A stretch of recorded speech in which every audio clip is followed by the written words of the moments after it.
In this video, we're going to provide some advice on how to troubleshoot when you have a single output that's not working. To simulate a problem, what we're going to do is remove power going to one of the outputs.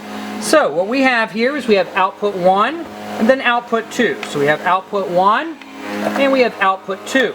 We're going to remove the fuse for output 1. This will simulate a blown fuse.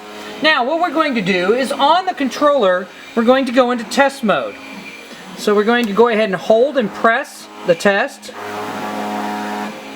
And we're in test mode here.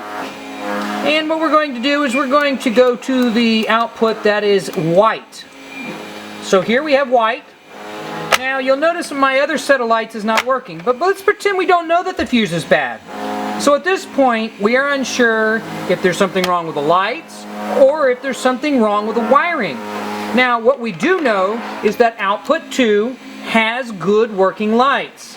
Here you can see they're working, but output 1 does not have working lights.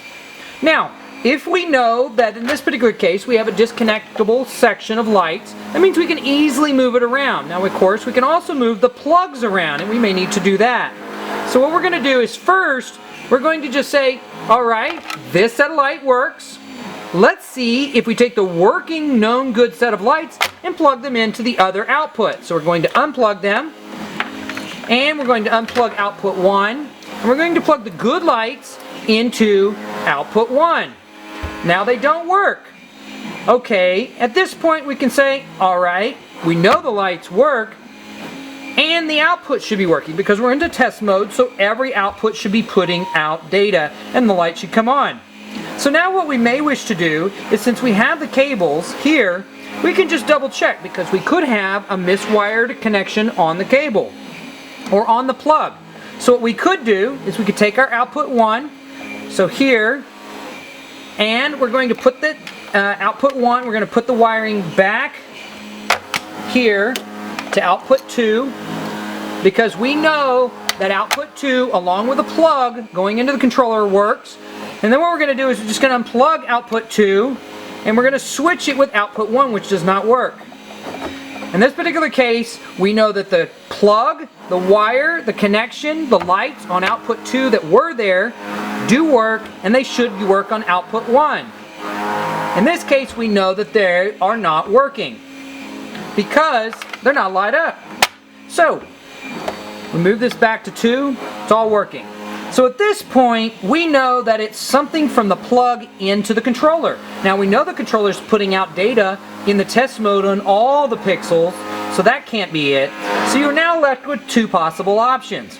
Either one, it could be the fuse, which of course we know is the case here, or it could be the output chip. Now if improper wiring has been done, it is possible the output chip has been blown. Now note that the output chip does affect, usually in most cases, all 4 outputs. So for example, this output chip will handle all 4 here outputs, 1 through 4, and the output chip over here will handle 5 through 8. So if the output chip was bad, we would see all 4 of these usually go off. And given, just generally speaking, that the output 2 is working, probably the chip's okay. You can put your finger on there. If it's real hot, you probably have a problem with that.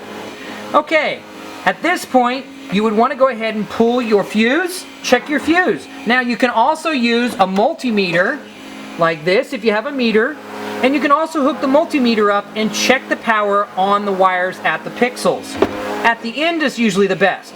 So we're going to go ahead and pretend like we checked our pixel, and in this particular case we discovered that the fuse, by looking at the fuse we could see that it was blown, and we replace it with another standard fuse.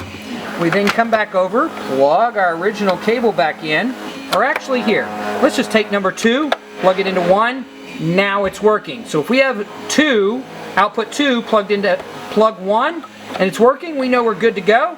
So let's go ahead and plug this original plug 1 in here, and plug this back in, and voila, we have it working.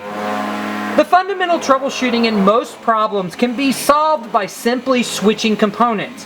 Take a known good component that's partially or fully working and switch it around until you have the appropriate diagnostics done.